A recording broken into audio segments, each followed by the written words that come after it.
விஜய் ஆட்சியை கவிழ்க்க சதி. திமுக ஆதரவு IPS, IAS அதிகாரிகள்.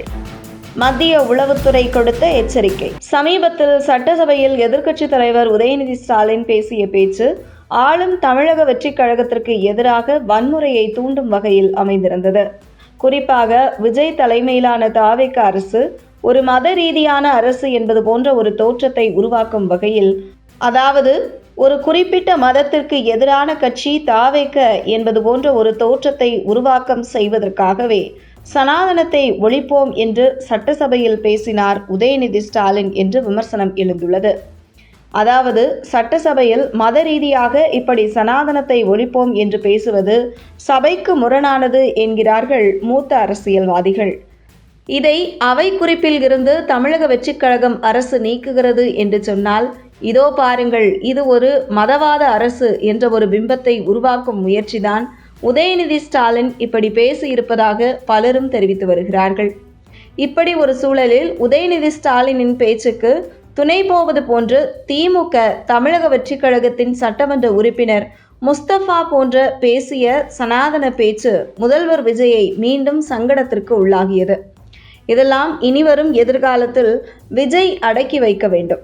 அந்த வகையில் சட்டமன்றத்தில் வன்முறையை தூண்டும் வகையில் பேசிய உதயநிதியின் சனாதன பேச்சை விஜய் ஒரு முதல்வராக கடந்து சென்றது சாதுரியமான நடவடிக்கை என்று பலரும் தெரிவித்து வரும் நிலையில், மத்திய உளவுத்துறையிடமிருந்து விஜய்க்கு ஒரு அலர்ட் செய்தி வந்திருப்பதாக தகவல் வெளியாகியுள்ளது.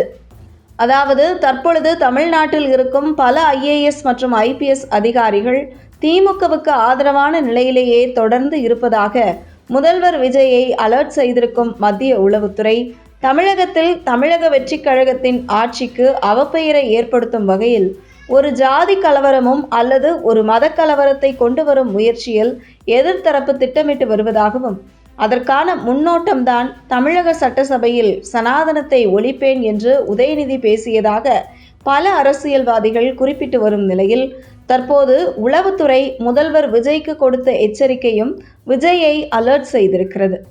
குறிப்பாக தொடர்ந்து மத ரீதியாகவே விஜயை டார்கெட் செய்திருக்கும் திமுக நேரடியாக விஜய் நியமித்த ஜோதிடர் குறித்து பேசாமல் கூட்டணி கட்சி பிரேமலதாவை தூண்டிவிட்டு சட்டசபையில் பேச வைத்தது. குறிப்பாக விஜய் விருப்பப்பட்டால் யார் வேண்டுமானாலும் அந்த பொறுப்பில் நியமிக்கப்படலாம் முதல்வர் என்ற முறையில்.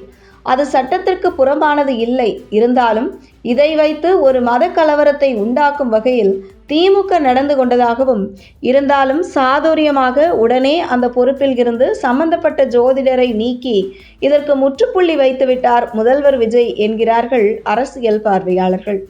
இந்த நிலையில் தற்பொழுது அடுத்தடுத்து தமிழகம் முழுவதும் உள்ள IAS மற்றும் IPS அதிகாரிகள் யாரெல்லாம் திமுகவுக்கு ஆதரவாக இருக்கிறார்கள் என்று கண்டறிந்து IAS மற்றும் IPS அதிகாரிகளை அதிரடியாக மாற்றி வருகிறார் முதல்வர் விஜய்.